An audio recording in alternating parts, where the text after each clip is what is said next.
মানচিত্রটি পরীক্ষা করুন। এভাবেই আমরা লক্ষ্যবস্তুতে ইতিহাসের এমন কিছু কালো অধ্যায় আছে যা আমাদের বারবার মনে করিয়ে দেয় যে মানুষ কতটা ভয়ঙ্কর হয়ে উঠতে পারে। আজ আমরা তেমনই এক সময়ের কথা বলবো যখন দুটো বাসলিং শহর এক মুহূর্তে শুধু ছাইয়ের স্তূপে পরিণত হয়েছিল। চলুন ফিরে দেখি হিরোশিমা আর নাগাসাকির সেই মর্মান্তিক কাহিনী। এই ছবিটা দিয়েই শুরু করা যাক। দেখুন, এটা কিন্তু কোনো শিল্পীর আঁকা ছবি নয়, এটা একটা পারমাণবিক বোমার রেখে যাওয়া চিহ্ন। এই ছায়াগুলো একসময় জীবন্ত মানুষ ছিল, মুহূর্তের মধ্যে তারা বাষ্প হয়ে গেছে, শুধু তাদের শেষ মুহূর্তের চিহ্নটুকু পাথরের গায়ে খোদাই হয়ে রয়ে গেছে। প্রশ্নটা এখানেই, কিভাবে একটা হাসি খুশি জীবন্ত শহর এক মুহূর্তে নিস্তব্ধ হয়ে যেতে পারে, যেখানে পড়ে থাকে শুধু ধ্বংসস্তূপ আর কিছু অশরীরী প্রতিধ্বনি। চলুন এই প্রশ্নটারই উত্তর খোঁজার চেষ্টা করা যাক। ব্যাপারটা কিন্তু হঠাৎ করে ঘটেনি। এর পেছনের কারণটা বুঝতে হলে আমাদের একটু অতীতে ফিরে যেতে হবে। একদিকে ছিল জাপান, যারা পুরো এশিয়া জুড়ে নিজেদের সাম্রাজ্য বিস্তার করতে চেয়েছিল, আর অন্যদিকে ছিল আমেরিকা, প্রশান্ত মহাসাগরে যার প্রভাব বেড়েই চলেছিল। এই দুই বড় শক্তির সংঘাতটা ছিল প্রায় অনিবার্য। তো ঘটনা প্রবাহটা ছিল অনেকটা এই রকম। ৩০-এর দশক থেকেই জাপান আগ্রাসীভাবে এগোতে শুরু করে। এরপর ১৯৪০ সালে তারা জার্মানি আর ইতালির সাথে হাত মেলায়, আর সবশেষে ১৯৪১ সালে পার্ল হারবারে আমেরিকার নৌঘাঁটিতে অতর্কিত হামলা চলায়। ব্যাস, এই এক ঘটনায় মার্কিন যুক্তরাষ্ট্র সরাসরি দ্বিতীয় বিশ্বযুদ্ধে জড়িয়ে পড়ে। যুদ্ধের শেষের দিকে এসে লড়াইটা এক ভয়ঙ্কর রূপ নিয়েছিল। বিশেষ করে জাপানের রণনীতি ছিল একেবারেই অন্যরকম। তাদের কাছে যুদ্ধটা শুধু জেতা হারার ছিল না, ছিল সম্মানের। আত্মসমর্পণ করাটা তাদের কাছে ছিল মৃত্যুর চেয়েও বড় অপমান। এই শেষ একজন সৈনিক বেঁচে থাকা পর্যন্ত লড়াইয়ের মানসিকতাই সংঘাতকে এক চরম পর্যায়ে নিয়ে যায়। এই মানসিকতারই এক চরম উদাহরণ হল কামিকাজে। মানে, জাপানি পাইলটরা তাদের যুদ্ধবিমানগুলোকে বিস্ফোরকসহ একটা জীবন্ত মিসাইল বানিয়ে ফেলত, তারপর সোজা গিয়ে আঘাত করত মার্কিন যুদ্ধজাহাজে। দেশের জন্য জীবন দেওয়াটাকেই তারা সর্বোচ্চ সম্মান বলে মনে করত। এই একটা কথাই শায়দ পরিস্থিতিটা বোঝানোর জন্য যথেষ্ট।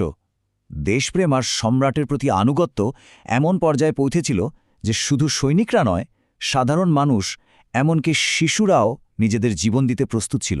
এই যে কোনো মূল্যে আত্মসমর্পণ না করার মনোভাব, এটাই যুদ্ধটাকে আরও অনেক বেশি রক্তক্ষয়ী করে তুলেছিল। আর এবার আমরা আসছি সেই দিনটাতে, সেই মুহূর্তটাতে, যা শুধু যুদ্ধের ইতিহাস নয়, গোটা মানব জাতির ইতিহাসকে চিরদিনের জন্য বদলে দিয়েছিল।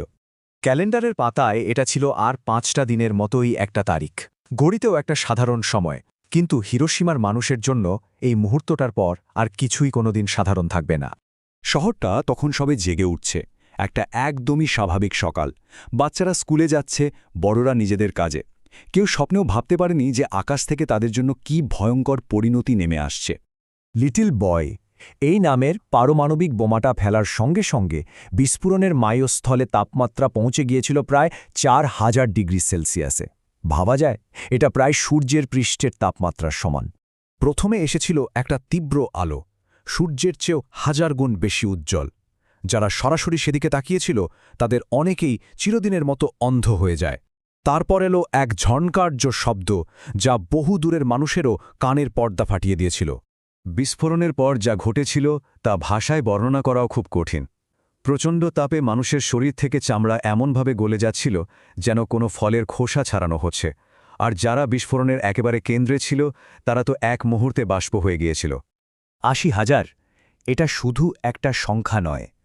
৮০,০০০ জলজন্ত মানুষ, কারোর বাবা, কারোর মা, কারোর সন্তান, চোখের পলকে জীবনটা শেষ হয়ে গেল। একটা গোটা শহরের জনসংখ্যার একটা বড় অংশ ১ সেকেন্ডেরও কম সময়ে অদৃশ্য হয়ে গেল। আর যারা সেই মুহূর্তে বাষ্প হয়ে গিয়েছিল তাদের কি রইল? কিচ্ছু না, শুধু রয়ে গেল তাদের ওই ছায়াগুলো, দেয়ালের গায়ে, বাড়ির সিঁড়িতে, ফুটপাতে, যেন শহরটা তার মৃত সন্তানদের শেষ চিহ্নটুকু আঁকড়ে ধরে রেখেছে। হিরোশিমার এই ভয়াবহতার খবর যখন সবে ছড়াতে শুরু করেছে, পৃথিবী যখন বোঝার চেষ্টা করছে যে ঠিক কি ঘটেছে, ঠিক তখনই নেমে এলো দ্বিতীয় আঘাত। এই নতুন ধরনের যুদ্ধ কাউকে নিঃশ্বাস ফেলারও সুযোগ দেয়নি। মাত্র ৩ দিন, ভাবুন একবার, হিরোশিমার মাত্র ৩ দিন পর ৯ই আগস্ট নাগাসাকি শহরের ওপর ফেলা হলো দ্বিতীয় পারমাণবিক বোমা। এটার নাম ছিল ফ্যাট ম্যান। ধ্বংসের ধারাটা একই রকম ছিল। নাগাসাকির অবস্থাটাও ছিল ভয়ঙ্কর। এই চার্টটা দেখলে বোঝা যায় শহরের প্রায় ৭০% বেশি দালান কোঠা বাড়িঘর হয় পুরোপুরি ধুলোয় মিশে গিয়েছিল, নয়তো এমনভাবে ক্ষতিগ্রস্ত হয়েছিল যে আর ব্যবহার করার উপায় ছিল না। পরপর দুটো পারমাণবিক হামলার পর জাপানের সম্রাট অবশেষে আত্মসমর্পণের সিদ্ধান্ত নিলেন। ১৫ই আগস্ট জাপান আনুষ্ঠানিকভাবে তাদের পরাজয় স্বীকার করে নেয়। আর এর সঙ্গে শেষ হয় মানব ইতিহাসের সবচেয়ে রক্তক্ষয়ী অধ্যায়, দ্বিতীয় বিশ্বযুদ্ধ। যুদ্ধ তো শেষ হলো, কিন্তু এর ফলে যে ক্ষতটা তৈরি হলো তার কি হবে? এবার একটু সেই মানবিক ক্ষতির হিসাবটা দেখা যাক যা এই যুদ্ধের কারণে দিতে হয়েছিল। হিরোশিমা আর নাগাসাকি মিলিয়ে তাৎক্ষণিকভাবে এবং বোমার তেজস্ক্রিয়তার কারণে পরবর্তী কয়েক মাসে প্রায় ২ লক্ষ মানুষ মারা যায়। ২ লক্ষ জীবন, যা আর কোনোদিন ফিরে আসবে না। শেষ পর্যন্ত এই ঘটনাগুলো আমাদের একটা কথাই খুব স্পষ্টভাবে মনে করিয়ে দেয়। যুদ্ধ শুরু হয় রাজনৈতিক কারণে, লড়াই করে সৈন্যরা, কিন্তু এর সবচেয়ে বড় এবং ভয়াবহ মূল্যটা দিতে হয় সাধারণ নিরীহ মানুষদের। তাই এই আলোচনার শেষে একটাই প্রশ্ন মাথায় ঘোরে।